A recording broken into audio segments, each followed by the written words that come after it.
ಒಂದು ಪತ್ರಿಕೆಯನ್ನು ತೋರಿಸಿ ಶಾಸಕರಿಗೆ ಆಹ್ವಾನ ಇಲ್ಲ ಅಂತ ಹೇಳಿ ನಮ್ಮ ವಿರೋಧ ಪಕ್ಷದ ನಾಯಕರು ಸಹ ಹೇಳಿದ್ರು.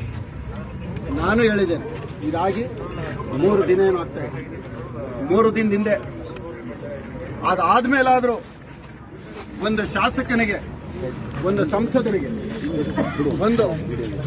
ಅವ್ರಿಗೊಂದು ಆಹ್ವಾನ ಮಾಡಬಹುದಲ್ಲ? ಕಾರ್ಯಕ್ರಮ ತಾನೆ. ಆ ಕಾರ್ಯಕ್ರಮದಲ್ಲಿ ಇವತ್ತು ಬರೀ ಒಂದೇ ಒಂದು ಸರ್ಕಾರದ ಕಾರ್ಯಕ್ರಮ, ಅಲ್ಲಿ ಬಂದು 2 ಫೋಟೋ ಹಾಕೊಂಡು ಸಂಸದರಿಗೆ ಆಹ್ವಾನ ಇಲ್ಲ, ಒಬ್ಬ ಶಾಸಕನಿಗೆ ಆಹ್ವಾನ ಇಲ್ಲ.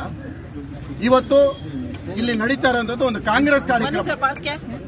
ಕಾಂಗ್ರೆಸ್ ಫ್ಲೆಕ್ಸ್ಗಳು ಹಾಕಬಾರ್ದು ಅಂತ ಇವರೇ ಹೇಳ್ತಾರೆ, ಕಾಂಗ್ರೆಸ್ ಫ್ಲೆಕ್ಸ್ಗಳನ್ನ ಕಟ್ಟಬಾರ್ದು ಅಂತ ಹೇಳ್ತಾರೆ. ಕಾಂಗ್ರೆಸ್ ಫ್ಲೆಕ್ಸ್ ಯಾರನ್ನ ಕಟ್ಟಿದ್ರೆ ಎಲ್ಲ ಲೆಟ್ರು, ಇವತ್ತು ಈ ಲೆಟ್ರಿಗೆ ಏನ್ ಆಕ್ಷನ್ ತಗೊಂತಾರೆ? ಏನ್ ತಗೊಂತಾರೆ? ಇವತ್ತು ಊರೆಲ್ಲ ಫ್ಲೆಕ್ಸ್ ಕಟ್ಟಿ ಕಾಂಗ್ರೆಸ್ ಕಾರ್ಯಕ್ರಮ ಮಾಡಿ ಇವರು ನನ್ನ ಮೇಲೆ ಹಲ್ಲೆ ಮಾಡಿದ್ದಾರೆ. ನನ್ಗೆ ಹೊಡೆಯುವಂತದ್ದೇನಿತ್ತು? ಪೊಲೀಸ್ನವ್ರು ಇಟ್ಕೊಂಡ್ಬಂದ್ರೆ ಇಲ್ಲಿ ಹೊಡಿತಾರೆ, ಇಲ್ಲಿ ಒದಿತಾರೆ ಹಿಂದೆ ಇದ್ದ. ಒದಿಯುವಂತದ್ದೇನಿತ್ತು ನನಗೆ? ಇವ್ರು 2.5 ವರ್ಷ ಆಯ್ತು, ಇಲ್ಲಿ ಏನ್ ಹಾಳಾಗೋಯ್ತು? ಯಾಕೆ ನಿಂತೋಯ್ತು? ನಿಲ್ಸಿದ್ಯಾರು? ಏನಾದ್ರೂ ಒಂದಿದೆಯಾ ಇಲ್ಲಿ 2.5 ವರ್ಷದಲ್ಲಿ? ಕೌನ್ಸಿಲರ್ ಎಲೆಕ್ಷನ್ ಬರ್ತಾ ಇದೆ. ಎಲೆಕ್ಷನ್ ಬರ್ತಾ ಇರೋದಕ್ಕೆ ಒಂದು ಗಿಮ್ಮಿಕ್ ಇದು.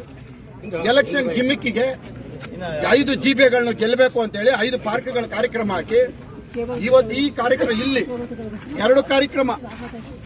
ಲಾಲ್ಬಾಗು 400 ಎಕರೆ ಇರೋದಕ್ಕೆ ಒಂದೇ ಕಾರ್ಯಕ್ರಮ, 200 ಎಕರೆ ಇರೋ ಕಬ್ಬನ್ ಪಾರ್ಕ್ ಒಂದೇ ಕಾರ್ಯಕ್ರಮ, RR ನಗರದಲ್ಲಿ 2 ಕಾರ್ಯಕ್ರಮ.